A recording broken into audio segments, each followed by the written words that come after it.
Você sabia que o número de evangélicos no Brasil nunca foi tão alto? Mas antes de comemorar, me responda uma coisa. Se temos tantos cristãos no país, por que o pecado ainda governa os corações? Porque a cultura secular ainda dita o ritmo da nossa juventude. Porque o nome de Jesus está na boca de muitos, mas o caráter de Cristo está ausente da vida da maioria.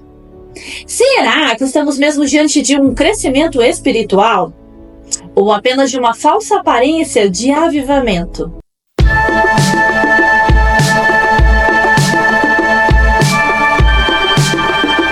Olá, questionadores! Sejam muito bem-vindos! Eu sou a Gabriela, do Penso Logo Questiono.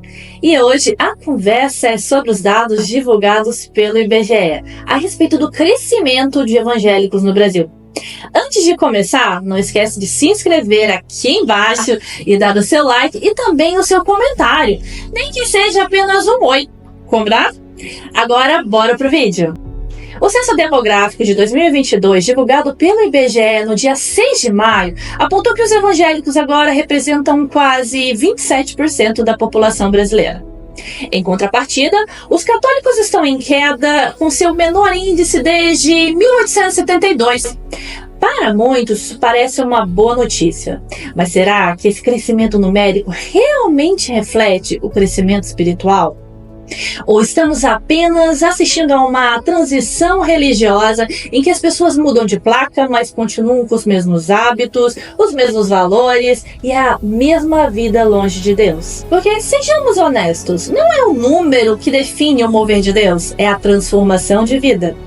E isso, infelizmente, é o que menos vemos quando analisamos a realidade espiritual do nosso país de hoje. Vivemos em tempos em que o evangelho tem sido reduzido a um discurso emocional, superficial e muitas vezes diluído. As igrejas estão cheias, mas os corações estão vazios da verdade. Há um volume crescente de cultos, músicas, influências cristãos e conferências, mas pouquíssimo arrependimento, santificação e reverência à palavra.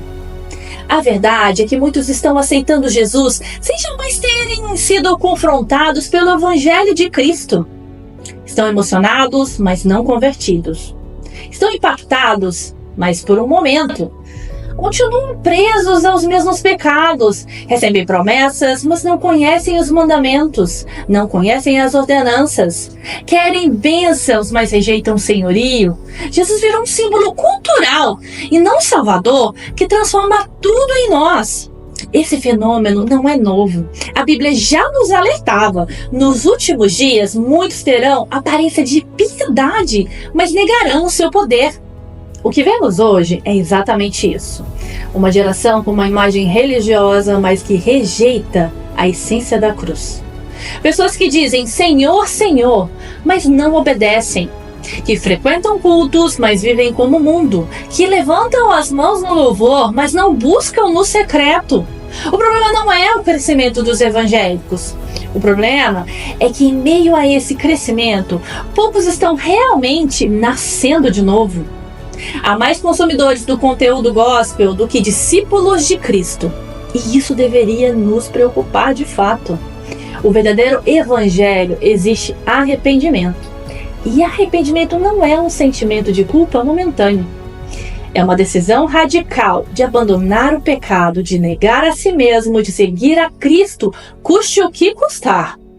Mas o que temos visto são decisões baseadas em experiências emotivas, em cultos manipulativos, em pregações que prometem tudo e exigem nada. Isso não é conversão, é ilusão. Não é o Evangelho de Jesus, é um produto religioso feito para agradar o público. E a consequência disso é uma igreja cheia de pessoas que acham que são salvas, mas nunca foram regeneradas, que falam sobre Deus, mas nunca o conheceram. E isso reflete em todas as esferas, desde celebridades que se convertem, mas continuam promovendo tudo aquilo que contraria os princípios de Cristo, até jovens que vivem uma vida dupla, uma dentro da igreja, outra fora, outra nas redes sociais, não é mesmo? Estamos diante de um cristianismo de performance, onde importa mais parecer crente do que ser. Importa muito mais postar versículos do que viver a palavra. Importa mais participar de eventos do que carregar a cruz. Mas Jesus não chamou ninguém para viver uma fé confortável. Em Gálatas capítulo 2, versículo 20 diz: já estou crucificado com Cristo.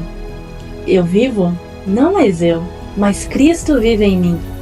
E a vida que agora vivo na carne, vivo-a pela fé do Filho de Deus, o qual me amou e se entregou a si mesmo por mim. Este versículo expressa a transformação fundamental que ocorre na vida de um cristão que entrega a sua vida a Jesus. Paulo, o autor da carta, declara que ele foi crucificado com Cristo, significando que sua vida antiga, com seus desejos e pecados, foi mortificada, foi morta com Cristo na cruz. Jesus chamou para morrer para o mundo, para renunciar a tudo, para viver em santidade. E isso não tem sido ensinado nem buscado, pelo menos na maioria das igrejas. É por isso que esse crescimento numérico não deveria ser motivo de comemoração. Pelo contrário, deveria ser um alerta. Um alerta de que podemos estar diante da maior geração de evangélicos perdidos da história. Gente que considera salvo sem nunca ter sido confrontada com o custo do discipulado. Gente que acredita que crer em Jesus é suficiente mesmo sem obediência, sem renúncia, sem nova vida. Mas a Bíblia é clara: sem santificação ninguém verá o Senhor. E santificação não é opcional, é evidência de quem foi realmente alcançado pela graça de Deus. Onde está essa evidência no meio dessa multidão? O que estamos vendo é um fenômeno de massa, um movimento cultural. Um novo rótulo que se tornou socialmente aceitável, popular, até desejável. Mas o verdadeiro cristianismo nunca foi popular, nunca foi aceito pelo mundo, sempre exigiu separação. Sempre gerou perseguição, sempre confrontou o pecado. Então, se o nosso evangelho de hoje agrada ao mundo, entretém os ímpios e não gera transformação, será que ainda é evangelho de Jesus? Ou nos tornamos exatamente aquilo que ele advertiu? Cegos guiando cegos.